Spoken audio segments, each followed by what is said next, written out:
Hey everyone, welcome to KinoBit Recap, where stories come alive.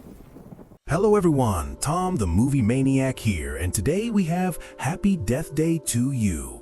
It would seem that the story of the first film was perfectly complete, and it's not really clear how they could even come up with a continuation. But $125 million at the box office with a small budget quickly made everything clear. Christopher Landon threw together a script in a couple of months, and the team almost immediately started filming this movie.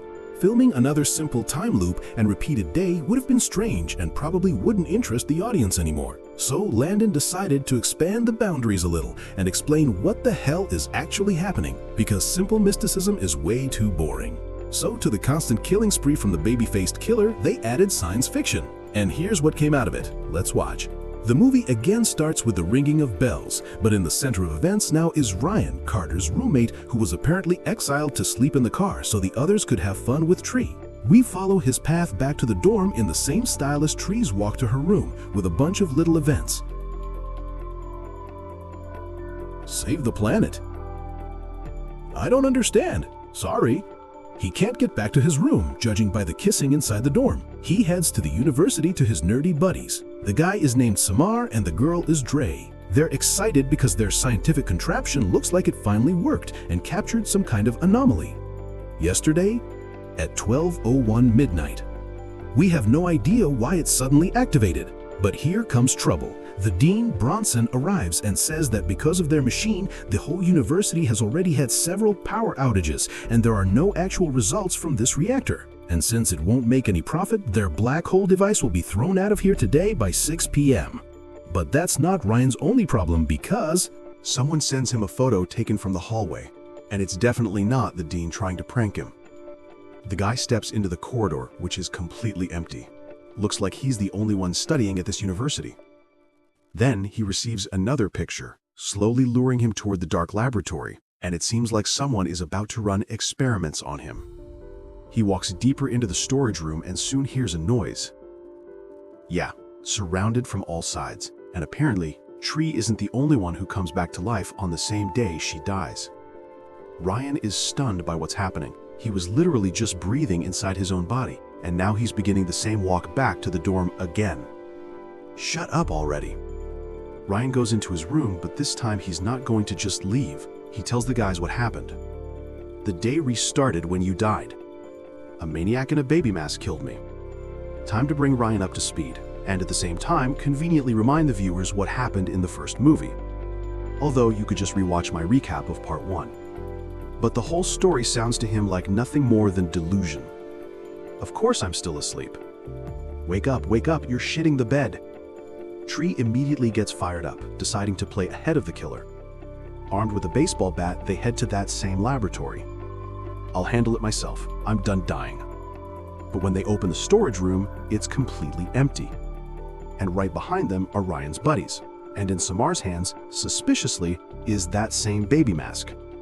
The dean bursts in again, and Tree learns about the nerd's scientific device. Turns out they decided to play with time, and with that contraption, they tried to slow it down. Until now, everything was unsuccessful, until it accidentally activated yesterday at exactly midnight. It seems the time loop began because of the nerds, so Tree decides to reassure Ryan. You're going to die every day over and over again. But she immediately comforts him, saying there's nothing scary about it. She died 11 times, and she's perfectly fine. Carter suddenly comes up with a brilliant idea. There's no need to kill the maniac. They can just survive the day and break the loop. And the safest place seems to be the basketball game, where a whole crowd of people are wearing those cute baby masks. In a crowd, you're safe. Just try killing us now. And of course, the obligatory tears. Tree's dad sends her a photo of her mother. She starts crying, which turns into a kiss, until the fire alarm interrupts everything. All the students head toward the exit, and this time a crowd of people in identical masks looks even more threatening. Ryan slowly clenches up from fear, falls behind the group, and suddenly a guy in a black hoodie stands right in front of him. Time to run. The knife in his hand convinces Ryan this is not just a lost student. Ryan escapes into some storage area, probably the worst hiding place possible. There are baby-masked killers everywhere.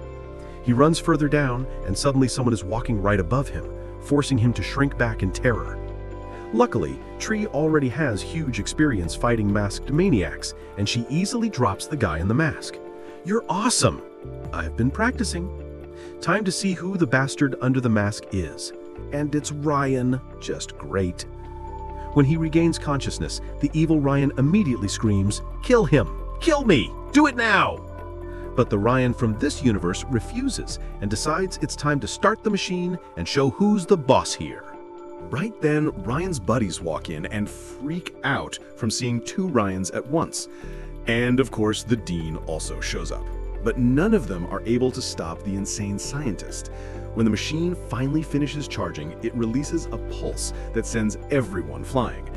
The result of this thrilling attraction is that Tree wakes up in the same day again. Of course, that bastard switched everything from Ryan's loop back into her loop. "It can't be Ryan! Get over here, now!" She is absolutely not happy about having to relive everything again. She was already convinced it was over. This sucks. This really sucks. Tree finally calms down, and before she kills Ryan out of pure frustration, she suggests going to the lab and using the machine to send her back. Same day again. But before going to the lab, Tree decides to deal with the killer first, which means she needs to visit her beloved dorm roommate. But when she walks in, things don't go according to schedule. And yes, the roommate isn't there waiting for her. Strange. She should be here. Tree goes upstairs and demands the poisoned cupcake, but Lori didn't bake it this time. It looks like everything changed in this loop, and Tree is not in the exact same day she was before. So it's time for a brainstorming session and to explain everything. It's like Back to the Future, right? Or like Groundhog Day. She hasn't seen that either. Okay, now that is unforgivable. After that, I wouldn't help her at all. But Ryan believes not everything is lost and explains the concept of the multiverse. Peter Parker will show up here any minute and take care of everything. But for now, they'll have to figure it out themselves. And it seems this universe is very different. Danielle, Hi, cutie, I missed you. Yeah, looks like Carter is not exactly hers in this reality anymore. Tree can't catch a break from all this madness and doesn't stop freaking out. She gets a call from her dad. It's time for the festive family lunch. We need to fix everything in the lab before it gets even worse. Tree arrives at the cafe to meet her dad, and suddenly she discovers that in this universe, her mom is alive. Maybe everything isn't that bad after all. Maybe she can forget about Carter and all the rest. Meanwhile, the nerds don't waste time and launch their Wonder Waffle, which immediately starts causing chaos all around the room. Then suddenly, a big explosion of light. Tree seems ready to stay in this universe just to be with her mother, which means she has to figure out how everything works here. Scrolling through photos, she starts realizing that she never lived through these memories, as if someone else lived this life. Soon, Danielle arrives and invites her to that same party. And in the dorm, the lights go out for a moment. Yeah, that definitely reminds her of something. On TV, they're reporting that the serial killer has been taken to the local hospital. Looks like this universe isn't that different. He will escape. Call the police. Don't go near him. Waiting for the police takes too long, so an axe will have to do. But barging into a cop's room with a huge, sharp weapon turns out to be a terrible idea, and Tree immediately gets arrested. But they don't get far. The cop gets turned into hamburger. I know it's you, Lori. Well, wrong again. Tree and Lori manage to escape from the killer using an elevator, but they won't get far because the power goes out in the building. The girls exit the elevator and find themselves on a floor that's under renovation, a perfect place to carve fresh meat without extra witnesses. And as a bonus, you can get high from the smell of paint. Lori arms herself with a sledgehammer, and the girls slowly move through layers of plastic covers. Suddenly, she stops. She heard something. The killer presses on his stomach and borrows the sledgehammer. And now, it's time to play tag. Tree and Mr. Baby Mask tumble down the stairs with the sledgehammer, but that would be too easy, so the chase continues all the way. Good morning. This time, Tree is much calmer. She immediately checks whether she's still in the same reality and starts giving orders to the nerds while heading to the laboratory. I need to stay in this dimension. Got it?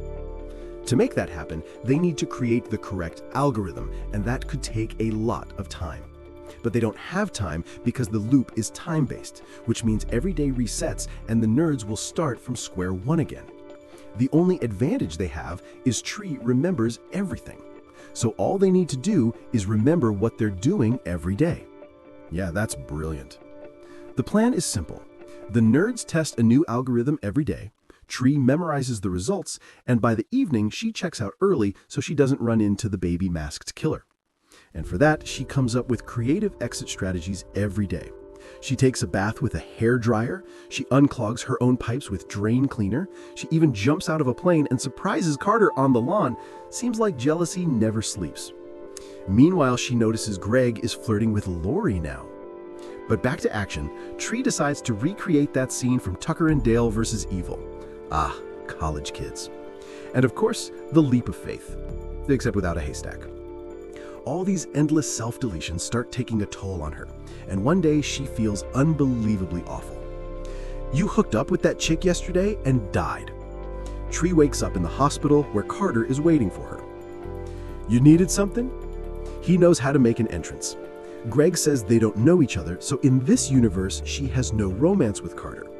He only came because of her test results, which are very, very bad.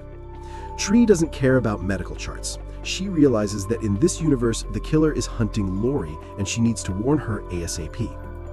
I don't understand who you're talking about. Seriously? Ask your wife then.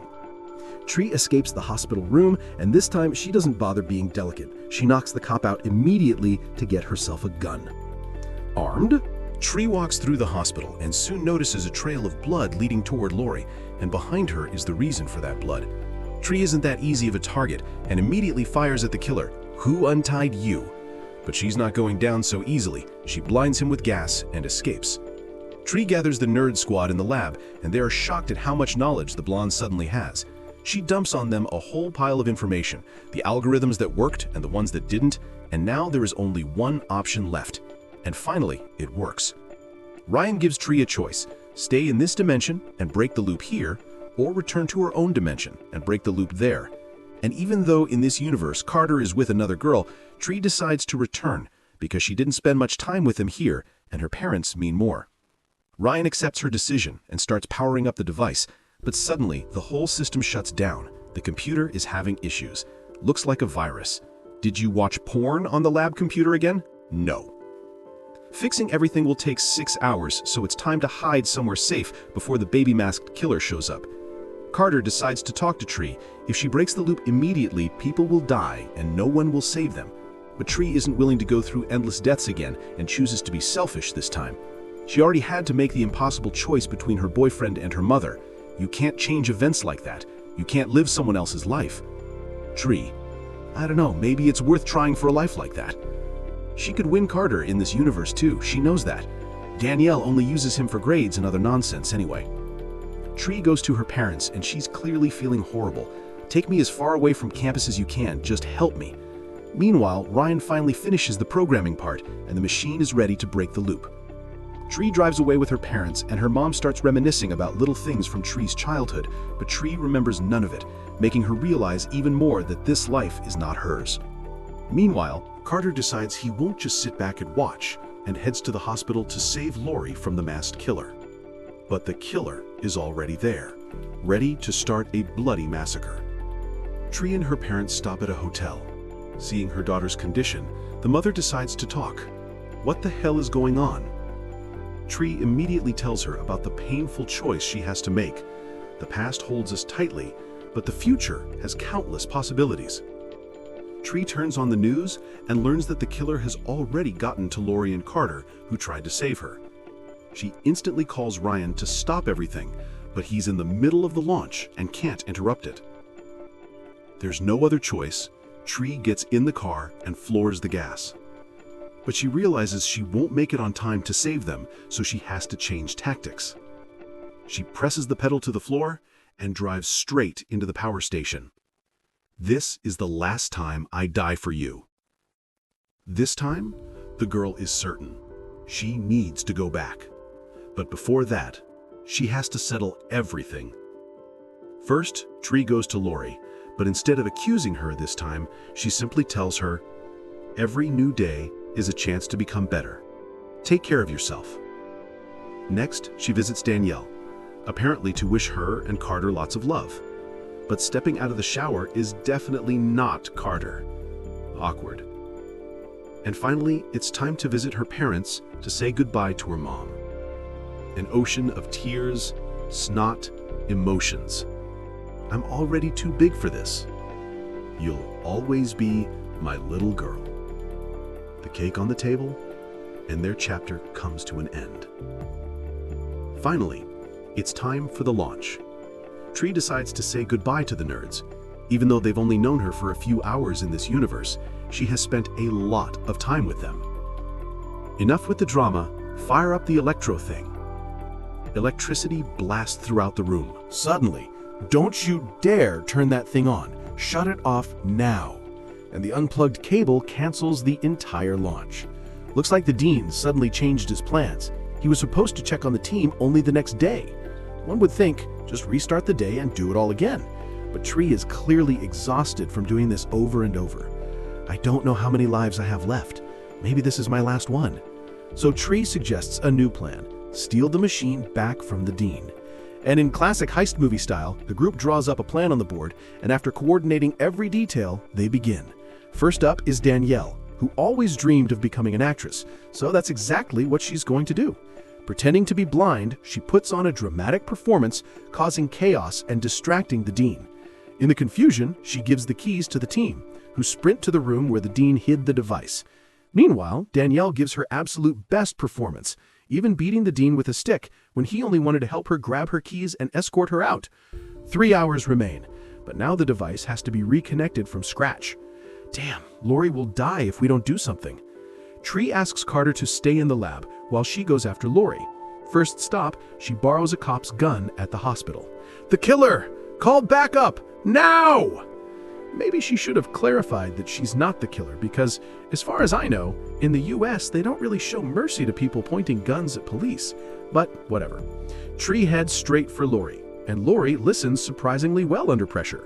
But the killer isn't working alone this time. Meanwhile, Ryan restarts the device, and when the Dean sees the flashing electricity, he realizes he's been completely fooled by the nerds. He has no choice but to barricade the door to escape security. Tree leads Lori toward the exit, but the masked killer is already there. It's over. Gregory, Tree, figured it out.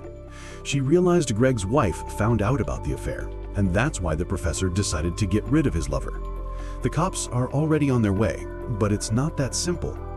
You missed one tiny detail. Me. Looks like it was Greg's wife who forced him to become the killer, which makes zero sense, because he could have just, broken up with Lori. But apparently, Greg wasn't too opposed to the idea either. The professor beats Tree badly, and I'm filing for divorce. Convenient. Everything will be pinned on Lori. But Carter rushes in and helps Tree escape. Of course, she doesn't get far. The professor catches her again. Luckily, they end up in a very symbolic room, a cryogenic therapy chamber. The cold is begging to be released, and Tree lets it out. Lori only gets injured. She'll be okay. Meanwhile, in the hospital, the lights begin flickering. The launch is moments away. Just so you know, I'm going back for you. So in this universe, Tree managed to win Carter again. Then why return to her own universe? Not very clear, but whatever. Everyone wakes up in the exact moment from the middle of the movie, the moment when the device blasted them through dimensions. What the? And that's where the movie ends. But this time, there's a post-credit scene. The Nerd Squad gets punished for punking the Dean, so they get assigned to community service, picking up trash. But their cleanup is interrupted by ominous black vans. Oh great, that's never good. These friendly gentlemen turn out to be Department of Defense officers. They pack the group into the van and take them to a facility. They stole the Nerd's device and brought it to their lab, but they can't figure out how it works. So the Nerd Trio will help them build new time loops. I know the perfect candidate. So this installment definitely turned out weaker than the first one, We barely saw any kills or tense moments, only a couple. The filmmakers went way too far with constant chaotic action. Modern viewers need non-stop movement, boom, boom, here, there, jokes, tears, emotional roller coaster. But sometimes you want to get your nerves tickled too. Here, everything turned into a sci-fi comedy, and almost none of the horror elements remained. Even the drama hit harder than the scares. Yes, the movie is watchable and technically well made. I still don't understand why Tree returned to her own universe, but whatever. And the killer's motivation? Completely unclear, and he barely got any attention. Tree guessed who the killer was out of nowhere and finished him in a couple minutes. So again, unclear why the sequel needed to be made. But rumors of a third film come up regularly. Landon is reportedly working hard on the script and even mentioned a crossover with his movie Freaky. If the box office for this sequel hadn't been so modest, we probably already have parts 3 and 4, just like Paranormal Activity mass productions. But I'm sure sooner or later the continuation will come out. I'll be waiting, and I'll definitely make a review of it. That's all. Leave a like, subscribe, and share the video with friends. See you soon.